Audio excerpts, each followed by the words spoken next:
ইসলামের দৃষ্টিতে স্বপ্ন শুধু আমাদের চিন্তা ভাবনার প্রতিচ্ছবি নয়, বলতে হবে যে স্বপ্ন হচ্ছে তিন প্রকার। কিভাবে বুঝবো আমি যে স্বপ্নটা দেখেছি এই স্বপ্নটা সত্য কিনা? ওয়ালাইকুম ওয়া রাহমাতুল্লাহি ওয়া বারাকাতুহু। নাহমাদুহু ওয়া নুসাল্লি আলা রাসূলিহিল কারীম। আম্মা বা'দু ফাআউযু বিল্লাহি মিনাশ শাইতানির রাজীম। বিসমিল্লাহির রহমানির রহিম। প্রিয় দিনী ভাই এবং বোনেরা, আজকে আমরা স্বপ্ন নিয়ে কথা বলবো। ইসলামে স্বপ্নের গুরুত্ব এবং তাৎপর্যের ব্যাপারে আমরা প্রায়ই অনেকের কাছ থেকে শুনে থাকি যে তারা ভয়ঙ্কর কিছু স্বপ্ন দেখে থাকেন, এবং অনেকে স্বপ্ন দেখে এই স্বপ্নের ব্যাখ্যা কি হতে পারে বা তাবির কি হতে পারে সেটি জানবার জন্য অনেক সময় আমাদের শরণাপন্ন হন, বা অনেক মানুষ অনেক ধরনের স্বপ্ন দেখে থাকেন। এ ব্যাপারে আমাদের কাছে ওনারা জানতে চান যে এই স্বপ্নের মানে কি, এটার তাৎপর্য কি, এটা অর্থবহ কিনা, বা তাদের কি করা উচিত। তো সেজন্য আজকে আমরা এই স্বপ্ন নিয়ে the significance of dream in Islam এই ব্যাপারে বিস্তর আলোচনা করবার চেষ্টা করব। আমা তাওফিকি ইল্লা বিল্লাহ।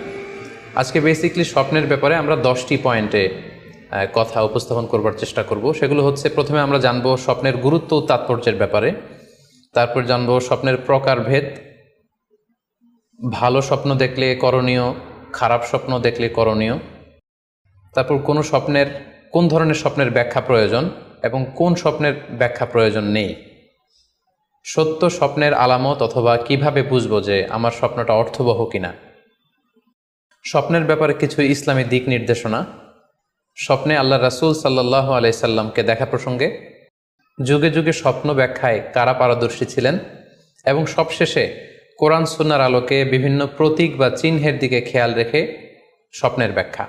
এই 10টি পয়েন্টে আজকে আমরা স্বপ্ন নিয়ে আলোচনা করার চেষ্টা করবো ইনশাআল্লাহ। আমরা সাধারণত অনেকে মনে করে থাকি যে স্বপ্ন হচ্ছে নিছক একটি স্বপ্ন বা এটা কল্পনাপ্রসূত বিষয়। মুমিনের জীবনে বা বিশ্বাসীর জীবনে স্বপ্ন শুধু নিছক স্বপ্ন নয়, বরং এটা মুমিন জীবনে অনেক অর্থবহ এবং তাৎপর্যপূর্ণ। মুমিন জীবনে এটা একটা ভালো স্বপ্ন হতে পারে আল্লাহ তাআলার পক্ষ থেকে কোনো ধরনের সুসংবাদ কিংবা দিক নির্দেশনা, কিংবা হতে পারে বান্দার প্রতি সতর্কবাণী। একচোখা বস্তুবাদীরা বলে থাকে আমরা যখন ঘুমাই তখন মস্তিষ্ক আমাদের স্মৃতিগুলো নিয়ে নাড়াচাড়া করে, আমাদের স্মৃতিগুলোকে পুনর্বিন্যাস করে, আর সেটাই আমাদের কাছে স্বপ্ন হিসেবে ধরা দেয়। অর্থাৎ তারা বলতে চায় যে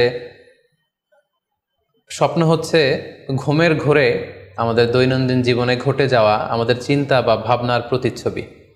কিন্তু ইসলামের দৃষ্টিতে স্বপ্ন শুধু আমাদের চিন্তা ভাবনার প্রতিচ্ছবি নয়, এটা হতে পারে আল্লাহ তাআলার পক্ষ থেকে সুসংবাদ, হতে পারে গ্ল্যাড টাইডিংস কিংবা সতর্কবাণী। তাই এই স্বপ্নের ব্যাপারে আমাদেরকে খুব ভালো ধারণা রাখা উচিত। শুরুতে আমরা বলবো যে এর গুরুত্ব এবং তাৎপর্য কতটুকু। স্বপ্ন হচ্ছে নবুয়তের সূচনা। নবুয়তের সূচনা হয়েছিল স্বপ্নের মাধ্যমে।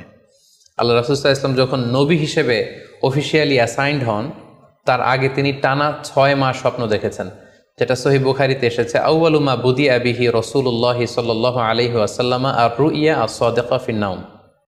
রাসূল সাল্লাল্লাহু আলাইহি ওয়াসাল্লামের কাছে ওহী বা রেভেলেশনের সূচনা হয়েছিল স্বপ্নের মাধ্যমে। ফাকানা লা ইয়ারা রুইয়া ইল্লা জাআত মিসলা ফালাকিস সুবহি।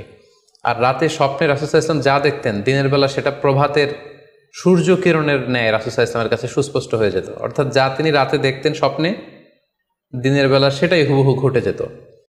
তো এই হাদিস থেকে আমরা বুঝতে পারি যে স্বপ্ন হচ্ছে ওহীর সূচনা, অর্থাৎ ওহীর সূচনাটা হয়েছিল স্বপ্নের মধ্য দিয়ে। পাশাপাশি আমরা জানি যে ইব্রাহিম আলাইহিস সালাম উনি স্বপ্নে দেখেছিলেন যে উনি ওনার কলিজার টুকরো সন্তান ইসমাঈল আলাইহিস সালামকে জবাই করছেন, যেটা সূরাতুস সাফফাতের 102 নম্বর আয়াতে